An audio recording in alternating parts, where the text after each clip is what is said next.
as premium as they get in Christian McCaffrey. Was Jimmy a premium player at one point? He was a very good player. Okay. I don't know if I would say premium. I'm not saying he's on CMC's level. I want to clarify. But without Jimmy, there was a drop-off. Yeah. There was a drop-off. He was a good player, maybe not premium. I guess we're parsing the words here. Right. We're talking, I guess we just say all-pro. Like, since DeForest Buckner, this is the biggest replacement that they've had. I would say it's bigger than DeForest, but I'll listen to someone who thinks DeForest was as impactful as Christian McCaffrey. No, there's no doubt. There's no doubt. And we see when they have to replace a Kittle or replace a Debo or a Trent for a few games. There's a drop-off. There's a drop-off. Now, in week 1, you didn't have a drop-off, right? You read the ball right up to Jets' throat. But we're talking about a guy who rushed for 1,459 yards last year. We're talking about a guy who had over 600 receiving yards. 564 receiving yards. It's a Baldy's point. He's had it was on Twitter, right? And Friday, I was like, boy, Philadelphia got their CMC, the Saquon. And a lot of dialogue was, well, he's injury prone. He's nicked up. That was the knock on Christian when he got traded here to San Francisco, which is why ESPN gave the Niners, a C- for the trade? Because people thought he was what? Look at this. Christian McCaffrey's first 3 years, 60 games. Then in 2020, 3 games. 2021, 7 games. 2022, 6 games.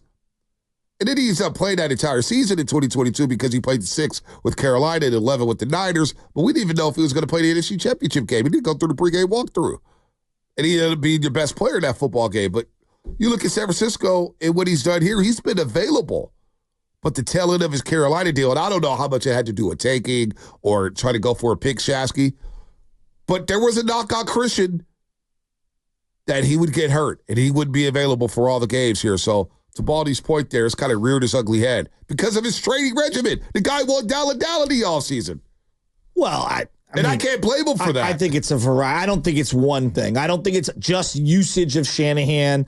I don't think it's just off-season training. It's the totality of everything, right? This guy's played a lot of football the last 10. Think about his last decade. Yeah. Going from high school, probably the baddest dude on the planet in Colorado, to Stanford, where he's been utilized ad nauseum, and then Carolina, he's the number one weapon, and then comes to the Niners. Even though he has had the injuries, like, this is a guy that has been used a lot, and he's been in a lot of car crashes on the football field. So, I keep thinking back to last year and specifically the second half of last year, where like the Washington game comes to mind, where they had that game in hand and they're giving him carries down the stretch, and I'm like, get him off the field. Get him off the field, right? And I don't think it was like those 4 plays are why we're where we're at today. I'm not that egregious over it, but it's the cumulative of those types of drives where you're up multiple scores, and instead of working in that extra running back and giving him, 5 or 6 less hits, they do add up is what I'm getting at. And look, he could have injured himself in the offseason regardless of whatever his workload was last year. But when you pile all of them together, it does feel like, hey, we should have saw this coming. Well, I'm looking at the fourth quarter play sheet here in Washington, and McCaffrey doesn't get a lot of touches. I see a lot of Elijah Mitchell. Now, I'm not nitpicking here, but I'm just looking because I want to go back and look at it. I get it. As fans, we see a player. We've done this throughout the Shanahan. The Ayuk touchdown, he rolls out and around. Right. CMC has to step up and blast a linebacker. I just remember because it was such a great play by him. And Purdy comes just evading out and throws an absolute dime. But, they were playing a terrible team. I see Elijah Mitchell carry. Passer use check. Elijah Mitchell, use check. Ayuk, timeout. Debo, Elijah Mitchell. Purdy incomplete pass, and then Purdy touchdown pass to Ayuk. And then the next possession, it's Elijah Mitchell. It's Debo. It's Elijah Mitchell. It's use check. So I think they were discerning at times because I could go to 2019, for example. There were moments where, get the starters out of the game. Why are you playing? We do this every year. No, I literally did this last year, though. No, I hear what you're saying. I know you did it all last year. You're freaking out about it. I get it. But I'm looking at this game log right now, just the fourth quarter. McCaffrey didn't touch the ball. He didn't touch the ball. So, look, I hear you, man. He's the best player in the team. I'm even looking here. Elijah got a lot of touches in this Washington game. I don't remember that at all. Elijah actually got 17 carries in that football game. 17 for 80. I don't remember. And Christian McCaffrey got 14 carries for 64. And he had the 4 catches for 27 yards. So Elijah played a lot in that game against Washington. And then, obviously, they didn't play against the Rams. No. And then he had a bye week. Was it Debo or I? Who had to Debo and Ayuk had to play. No, but I'm saying, was it both or one? It was both. Both had to play. I think it was both who played that game. So I get it. Like and I hear you on the carries and whatnot, but I don't know how much that had to weigh on it. I don't know if Shanahan would tell you, hey, if I had to go back in time and give him less carries, I would do that. I mean, did we ever do that with LaDainian Tomlinson when he was playing? No. You know what I'm saying? Do we do this? Like, I want to see my great players play. Yeah, but we did this. Like, once we started collecting data on these things and we started realizing that 28, 29 years old was the drop-off for running backs, we did started doing advanced analytics regarding 400-plus touches. Right. You know, like, I think LaDainian's one of the seminal moments where people's opinions changed on this. But even you talk about touches or when running backs turn 30, we just celebrated Frank Gore getting inducted to the Hall of Fame. Guy had 3,000-yard seasons. Over 30. They're very and I know players. It's very different players, but Frank Gore was a north-south bruiser, right? North-south bruiser. So I don't know how much last year had to do with Christian McCaffrey's Achilles tendon for this year. I don't know what it has to do with the calf strain. But one thing we do know, we'll give it to Love in just a second. One thing we do know is that the guy's just a workout animal. You can't take him off the field. He wants to take every single rep. And I can't knock a player for that. We celebrate Jerry Rice the same way. It's the same mentality with these great players. Well, Tom Brady, for years, backup ain't getting no practice time. I'm taking every single damn rep there is. Peyton Manning, same thing. The great ones sneak like that, Shasky. No doubt, but there's also like a law of diminishing returns for some of these guys. Like Rich Harden, it comes to mind. Like Rich was throwing weights around way too much, and they told him. I mean, I know Ace fans know this. Like you got to dial it back on the weights, and he would get hurt all the time. Now, different, but there is a DeGrom-like quality to Christian McCaffrey. When he's out there, he's unbelievable. Yeah, and this is the risk that you run. This is. It's running back. Go ahead, Love it. Just you're talking about LaDainian Tomlinson, the drop-off there around the age 28 season. From his age 22 to age 28 season, he averaged about 403 touches per season. After that, though, that number dropped to 243 after his age 28 season. So there is some there to what Shasky was saying about the drop-off once you get to your late 20s. I don't disagree with that when it comes to running backs. But there are exceptions to the rule, and when you're in real time, and when you're in real time, with these great players, I mean, sometimes a game gets hairy. A coach thinks differently. A coach thinks, boy, if we blow it on this play, they could get back into the game. We heard Shanahan talking about the third one or the fourth one that he didn't go for because you know what? I felt good about being up 16, knowing that they would have to get 2 touchdowns and 2 2-point conversions. Now, a lot of us didn't agree with that, right? We're like, go up 3 scores. But a coach would think on the flip side, if I don't get it, we're only up 13 points. And the game is closer than it needs to be. And all of a sudden, they still have life. And if they score here, all of a sudden, it's a 1-score game. Coaches are quirky, man. Coaches think differently, especially when you only got a 53-man roster. So if you do give that carry to Jordan Mason last year or Elijah Mitchell last year, and say if they fumble, what are people saying? Oh, boy, you should have had Christian McCaffrey in the game. This is why you don't take Christian McCaffrey out, because these guys are fumbling. So I don't know, man. I don't know. But the problem is that he's got Achilles tendonitis. So this is, I don't know what, last year or this year or whatever. However he's got the injury. And it could be a problem for the 49ers, but how big of a problem? Let's go to Jason in San Jose. Jason, what's happening? Hey, guys, can you hear me? Got you loud and clear.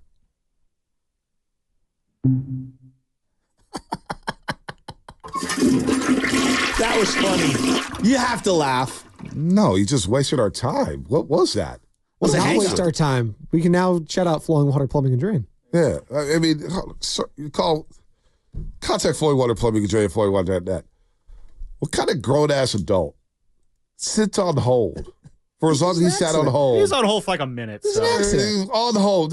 Love me. You got to play it off. He'll get over it. He's got to say 10 minutes, all right? Just exaggerate. You got to over-exaggerate a little bit. You'll learn that. He was on hold for 30 minutes. He went on hold for 30 minutes. He went through the Baldy interview, and you call, say, can you hear me? And you hang up. You think he'll do that to Flowing Water when he calls them? He won't call them. He just wanted to troll us and have us spend time. He did have a take when I talked to him on the screen. No, that was the part of the troll job. What a loser. What loser does that? Here's what I would say to you. Like, if I were to write down, right now, you and I, let's just do a thought exercise here. Okay. Last 10 years. Let's just go 2014 through now. Okay. Who are the best running backs? Marshawn Lynch, even though I think he was a little older at that point, you're going to throw him in there. Last 10 years. Who else? Last 10 I'm going to go years. Todd Gurley, who I referenced. Derrick Henry. Derrick Henry. Derrick Henry still playing at a high level. Henry. Saquon Barkley, you want to throw him in there? Oh, yeah, absolutely. You want to throw Zeke in there? Yeah. Zeke was a monster. Zeke was a monster. I'll throw Jacobs in there. Last 5 years. Josh Jacobs. Okay. Josh Jacobs. Okay, with very Saquon, good. Aaron Jones been sneaky good. Who? Aaron Jones been sneaky good. Aaron Jones has been good. He's been hurt a lot, but Aaron Jones has been good. Dalvin Cook. Where we going? Detroit, Green Bay, Chicago. Chicago really has. They've been off and on. And CMC's on this list, right? We're putting him on. Yeah, you can put CMC on that list. Yep. Put CMC on that list. Raiders, Josh Jacobs. We said that. Has never had anybody. Not really. Melvin Gordon. Melvin Gordon was more of a Charger. Ezekiel Elliott. Not Ezekiel. Austin Eckler. Austin Eckler. Okay. Leonard Fournette. Good call on Leonard Fournette. And he had to change his running style too. He did. He had injury history at LSU. So let's just go down the list here. Like, did Marshawn age gracefully? He feels more outlier than he does. Yeah, the guy who got hurt. You know, it feels like the guy. I don't even want to. Did he take football seriously? I just think he slowed down a little. He slowed down a little bit. But I don't think he got hurt per se. And I think the roster around him too was a little suspect. Gurley got hurt. Okay. Derrick Henry has been hurt, and he's an outlier. I'd put him in the Marshawn category. Yeah, he plays well. Saquon, jury's still up, but he's gotten hurt. Zeke. Zeke. See, Zeke is interesting because I thought when Zeke held out, he wasn't in great shape. He didn't take his offseason regimen seriously. Okay. And he had the old Mexico trip, and he came back, and I'm like, Guru, dude, this guy looks like he's a lineman, not a running back. You don't think wear and tear? I do think a little wear and tear has something to do with it, but I also think you got to take care of your body. Okay. And I don't think Zeke took care of his body the way he needed to take care of his body. Okay. Aaron Jones. Oh, Matt Forte was good call. Aaron Jones. I think Aaron Jones is still, 14 carries, 84 yards last week. Is he the same player? Like wear and tear? What do you think? He looked pretty damn good. I've had him the last few years. He's been hurt a lot. He's been hurt a lot, but he looked pretty damn good last week. Okay. Dalvin Cook. Dalvin Cook looks damn good. We'll see about him. He sat there. Anyone could have had him last year. Yeah, I mean, he was with the Jets, and the Jets were a dumpster fire. I think where I'm going with this is like the common denominator is you have a sweet spot. These are good players. Right. Some of them will have a down year and bounce back. Like Leonard Fournette was out of the league. Anyone could have had him. And then he reemerged with Tom Brady and changed his running style. But a lot of these guys, like, it's a couple of years of prime player, and then wear and tear catches up, and then whether it's out of shape, overwork, whatever, like football's violent. It's really, really violent. Guys get hurt. But nothing will suggest that McCaffrey's going to drop off, right? I mean, the level he left off at was a very, very high level. I mean, I just saw, Klay Thompson's, have an Achilles injury as well as an ACL injury, and he's just not. He doesn't move the same. So missed 2 years. Like Navarro Bowman had an Achilles and a knee and didn't move the same. There's guys who Kevin Durant has returned. Has returned at a high level from his Achilles. Yeah, Jalen Phillips had a sack last week. J.K. Dobbins, is back right now. Yeah, he looked like the guy from Ohio State. He had it at a very young age, so I don't know if that's different. But he's had Achilles, he had ACLs, he's had a bunch of injuries. Guys get hurt. Football is violent. Football is very, very violent. Alvin Kamara, how do you look against the Panthers? He was good.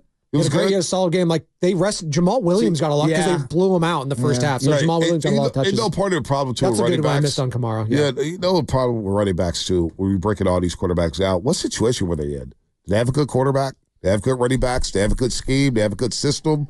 Was their running game very comprehensive, or was it just basically we're going to hand the ball off and we run into a brick wall and get 2 yards in a cloud of dust? Like what is the system? Well, Arian what is the Foster scheme? was What's in the players? Kubiak system, which is similar to what the Niners run, and he came out of nowhere, was dominant, and then kind of fell off.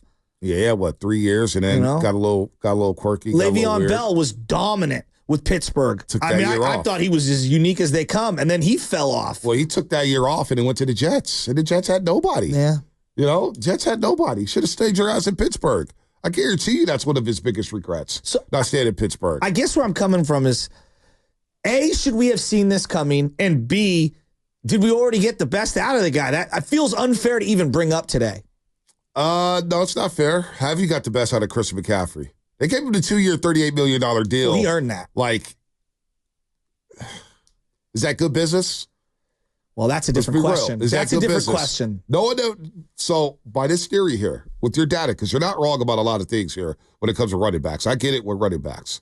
But when you have a premium one, you got to ride or die with him, right? But he's 28 years old now. And with all the usage,